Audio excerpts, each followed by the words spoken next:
So, the OnePlus 8 Pro is out, and many are saying it's the best smartphone of 2020, but you've been unsure whether to pick one up because of the display issues.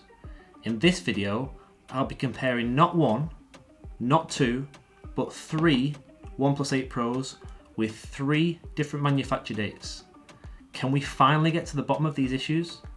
This is Fox Tech, and let's find out.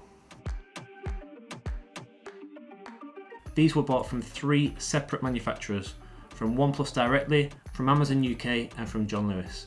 The reason I did this was because I got my replacement from OnePlus and it had the same manufacture date as the one that I sent back, which had a defective display. So I wanted to go out there and see what else I could get, hoping that I could get ones with different manufacture dates. Here we are, and all three have different manufacture dates. This is going to be interesting. The one from OnePlus has a manufacture date of the 31st of March, the one from John Lewis has a manufacture date of the 8th of May, and the one from Amazon has a manufacture date of the 28th of May, so quite recent, just a couple of weeks ago. I'll be comparing all three on the most recent software update available to me, which is OxygenOS 10.5.9 in the EU. As we go through this, it's important to remember that the way OLED displays are manufactured means that OLED displays won't all be the same, and there may be variation across the board. Only Apple currently calibrate their displays individually to make them as similar as possible. No other manufacturer does that, not even Samsung. So it's possible and it's likely that you'll see a lot of variation in OLED displays. And the other thing is, I know many people aren't seeing these issues. I might only be seeing them because I'm going so in depth on it, but again, once I've seen it, it's really hard to unsee it. We're going to cover three areas. We're going to cover the green tint, we're going to cover the black bar along where the hole punch is in the notification bar, and we're going to cover black crush. Starting off with green tint and the black bars. So here I took a picture of swiping up from the lock screen once I've pressed the power button, so where I have to type in my passcode, and you can see the difference in the three displays. The middle looks the best. The black bars are visible on the 31st of March and the 28th of May. The 31st and the 28th have colour tint in the top third of the display. And all three actually have the same lock screen, the same wallpaper, but as you can see, they all look slightly different. I then use Photoshop's autofix feature, which seems to brighten everything up, and it shows black bars on all three models, even the middle one, after it wasn't obvious in the initial photo, and there's a large variation in the displays and the colour. Now we're moving to testing each one side by side in Chrome and looking at the green tint in low light, slightly different brightnesses and different settings. On 0% brightness at 120 Hz in QHD, you can see that the black bar is visible, especially on the first and second one, 31st of March and 8th of May. The 31st of March is like a dark green but quite subtle. The edges are definitely darker than the middle. The 8th of May is overall darker than the 31st of March. The edges again darker than the centre. And the black bar at the top is the most obvious on the 8th of May. The 28th of May actually looks the cleanest but is the most green. There's no visible black bar at the top in this one, but it also looks the brightest of the three. Moving on to 25% brightness. Look at that, all black bars are gone, it's much cleaner throughout. The 8th of May actually looks the best out of the three in my opinion. The 28th of May now looks the worst, but all screens look way more even and there's less darkness on the edges.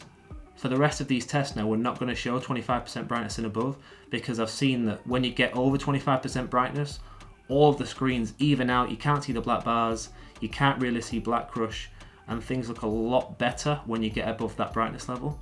So back down to 0% brightness, 60 Hz this time, and QHD, so the only thing that's changed is we've moved from 120 Hz to 60 Hz. Look at the difference. There's no visible black bars on any of the displays. The 31st of March is slightly green, the 28th of May has the most green tint, and the 8th of May actually looks alright in this picture. The biggest takeaway here is check out the difference between 120 Hz and 60 Hz on the black bar and the darker edges. It's crazy, the screens look totally different. This just shows how 120 Hz is affecting the quality of these displays. Now onto 0% brightness at 60 Hz and full HD. 8th of May looks the best again. The 31st of March looks alright, slightly green, but okay. The 28th of May actually looks the worst here. It's the brightest, but also there's a slight colour shift from red to green. But again, the takeaway is that 120Hz to 60Hz, there are no black bars at 60Hz compared to 120. Now, jumping back up to 120Hz but at full HD, look at the black bars again. You can see it, it's obvious. It's similar to 120Hz at QHD. The black bars are visible on all three models, but the worst is the 31st of March and the 8th of May. The 28th of May looks most even again here, but more green.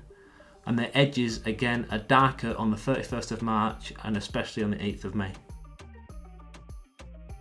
The takeaways for me here are that changing from QHD to full HD basically makes no difference, no noticeable difference. But the difference between changing from 120Hz to 60Hz, there's a massive improvement in the black bar at the top, a massive improvement in the unevenness of the screen. Yes, there's slight colour changes on some of them, but the displays seem to clear up when you drop down to 60Hz. That's a bad thing though, because the reason people get this phone, the reason I got this phone, is because I want to use 120Hz all the time, and if the displays look that bad at 120Hz, I don't think I can. But as you can see from the 25% display brightness test, once it gets over 25%, all displays look quite good. It's just at that minimum and low brightness, they're really struggling. Now onto the black crush test. So here I used a YouTube video which just has a static image. I'll link to it in the description below if you want to test yours out. And you can test at different brightnesses what squares you can see and how things look on the screen. All of these tests are done at 120Hz and QHD, just the brightness levels are changing. So on 0% brightness, all have quite a purple tint. The 8th of May has the least, but you can see less of the squares. At 5% brightness, everything's slightly brighter in general, the colours stay the same. At 10% brightness, all the displays get darker. They've gone to grey rather than purple, which is good, but less squares are visible. Look at that black crush, you can barely see any of the top two rows. Then we jump up to 20 to 25% brightness, brighter across the board again, the colours are still grey, up to 30 to 35% brightness and we go darker again. So it's much darker across the board, black crush is present again, you can't see any of the top two rows on all three phones, and this is at 30 to 35% brightness.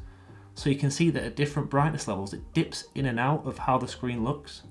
Then we jump up to 50% brightness, slight green tint, but there's more squares visible across the board, which is good. And then finally 100% brightness, what you'd expect to see really. The displays look great at 100% brightness in day-to-day use. Anything above 50% when you're using it day-to-day, they look fantastic. That isn't the problem. It's low light and low brightness levels that's the issue, and I hope that it's been a bit more obvious to you what the issues are. I also did a video of the same thing where I go up and down on the brightness indicator and you can see the difference in how the screen changes in all three models. So here that is. You can see in this video as I slide up the brightness how it gets darker at 10% and at 30 to 35% levels as I mentioned in the pictures. So what you see in the pictures previously is reflected in these videos here. So at 10% and 30 to 35%, the brightness levels drop, the black crush really comes out. It does the same on all three phones. I think it must be something in software that they're doing to try and mitigate the issues that they're seeing with some of the displays. And I also did this test on my OnePlus 7 Pro as well to see the difference between that and the OnePlus 8 Pro. And the 7 Pro display showed so many more squares, even running at 90 Hz. The black crush is much less of an issue on there. Which display looks best to me? I have no idea. I honestly have no idea. I've been going back and forth.